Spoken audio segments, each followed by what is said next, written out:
Bonjour à tous. Aujourd'hui est un jour pas simple pour les Français. Aujourd'hui est un jour pas simple pour les victimes de cette attaque terroriste sans précédent. Aujourd'hui, nous sommes le 7 janvier 2024 et ça fait 10 ans jour pour jour qu'il y a eu les attentats, le premier attentat des plus meurtriers en France, les attentats à Paris contre Charlie Hebdo. Précisément le 7 janvier 2015, un attentat et d'une attaque sans précédent, le premier sur le sol français des plus meurtriers en 2015 et des plus meurtriers tout court, a vu le jour sur le sol français contre Charlie Hebdo. Une attaque terroriste islamiste, selon les informations qu'on a pu avoir les heures et les jours qui ont suivi cette attaque, suite à la publication d'un journal sur Charlie Hebdo, un journal satirique Charlie Hebdo, c'est comme ça qu'il se nommait, et ça a malheureusement vu le jour, mais ça n'a pas été accepté de la bonne façon, puisque le 7 janvier 2015, une attaque terroriste s'est passée sur le sol français, avec une panique extrême pour les Français, une peur atroce et une angoisse atroce pour le pays, pour la nation et pour les victimes. Sur tous les attentats qu'il y a pu avoir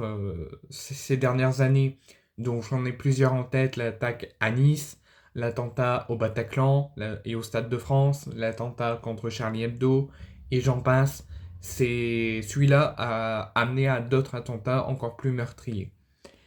Le 7 janvier 2015, une attaque par des islamistes, des terroristes islamistes, qui sont arrivés sur le sol français et qui ont décidé de faire des victimes, de tuer le maximum de personnes pour montrer leur colère face à la publication de ce journal perpétré en faveur de Charlie Hebdo le 7 janvier 2015, il y a 10 ans jour pour jour. Au dernier bilan que j'ai pu en prendre connaissance aujourd'hui, et après il y a 10 ans une réunion avec le président de la République et le gouvernement pour faire le point sur la protection des Français et sur cette attaque, le bilan définitif est de 12 morts et 8 blessés, dont 4 en situation d'urgence absolue. Donc plus d'une dizaine de blessés et plus d'une dizaine de morts et plus d'une quinzaine de blessés. Le bilan normalement définitif sur cette attaque sans précédent qui a amené panique, angoisse et stress sur le pays et sur la nation avant d'autres attentats qu'il y a pu avoir les années suivantes, notamment lors du match France-Allemagne au Bataclan, l'attaque à Nice et j'en passe, qui vraiment étaient nombreux ces dernières années.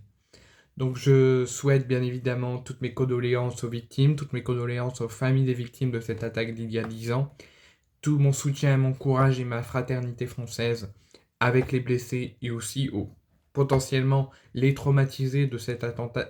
attaque, même 10 ans plus tard. Et j'espère que ce genre d'attaque ne se reproduira plus sur le sol français et qu'on amènera tranquillité et sérénité et sécurité en France.